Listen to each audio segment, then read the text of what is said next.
Bonjour à tous et bienvenue dans cette nouvelle vidéo. Ça y est, on est en mars et le printemps est là. En tout cas, il commence à arriver et vous voyez que l'activité, elle redémarre très très fort. Alors même si les gelées sont encore possibles au mois de mars, ce qui caractérise surtout le mois, c'est la douceur qui revient. Et à l'intérieur de la ruche, c'est en pleine ébullition. La reine pond, le pollen rentre, les premiers nectars arrivent, les fruitiers sont en fleurs, tout pour que la colonie puisse se remettre d'un hiver relativement long et repartir sur de bonnes bases pour toute la saison. Alors surtout, ce qui est important avec toutes ces rentrées de pollen et de nectar, c'est de ne pas laisser les barrières anti-frelons que vous avez positionnées à l'automne pour l'hiver. Donc comme vous pouvez le voir sur les images, ça crée des embouteillages, il faut les retirer pour leur permettre de ramener tout ce nectar. Le mois de mars se caractérise également par les vols de propreté, c'est-à-dire que les abeilles vont sortir de la ruche pour vider l'intestin qui s'est rempli de tout ce miel qu'elles ont consommé pendant tout l'hiver ou une partie de l'hiver, puisqu'elles peuvent quand même faire quelques sorties pendant l'hiver. Mais là, ça se caractérise véritablement par beaucoup d'abeilles qui volent autour de la ruche. Alors après, au niveau de l'apiculture et de ce que doit faire l'apiculteur, il y a deux écoles. Il y a l'école du sirop de nourrissement, c'est ce fameux sirop 50-50 que l'on donne à l'essaim à la sortie d'hiver. C'est pour aider la reine à repondre, pour faire en sorte que l'essaim soit fort avant les premières mêlées. Et puis, il y a la deuxième école qui dit de ne pas nourrir, que tout est dans la nature. Je suis plutôt favorable à cette version-là. Moi, j'estime que les essaims se développent tant qu'assez vite au printemps. Si on les stimule, le risque, c'est l'essaimage. Et à propos d'essaimage, il est temps, pendant le mois de mars, de mettre en place des ruches pièges.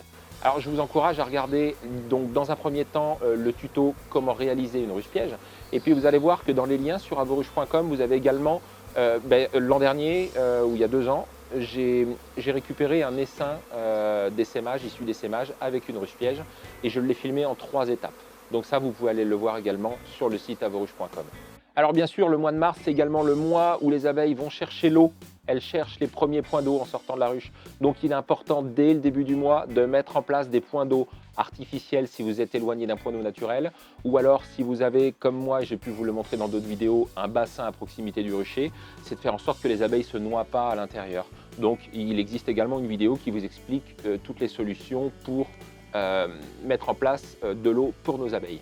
Et puis la fin du mois, quand les belles journées sont vraiment là, qu'on a plus de 15 degrés tous les jours en après-midi, pas trop de vent, pas trop de pluie, eh bien c'est la visite du printemps.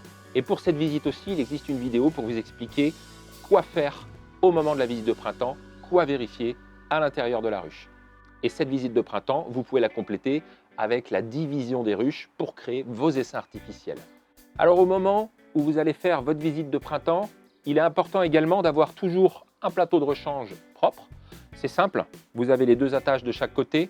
Au moment de la visite de printemps, vous soulevez la ruche, vous mettez un plateau propre et celui qui est sale, vous allez le nettoyer avec de la javel ou à la flamme si c'est un plateau en bois, et vous le remettez sur une autre ruche. Le but, c'est d'éviter la propagation des maladies, c'est-à-dire que toutes les déjections, toutes les saletés qui sont sur ce plateau, il ne faut pas qu'elles créent de maladies à l'intérieur de la colonie.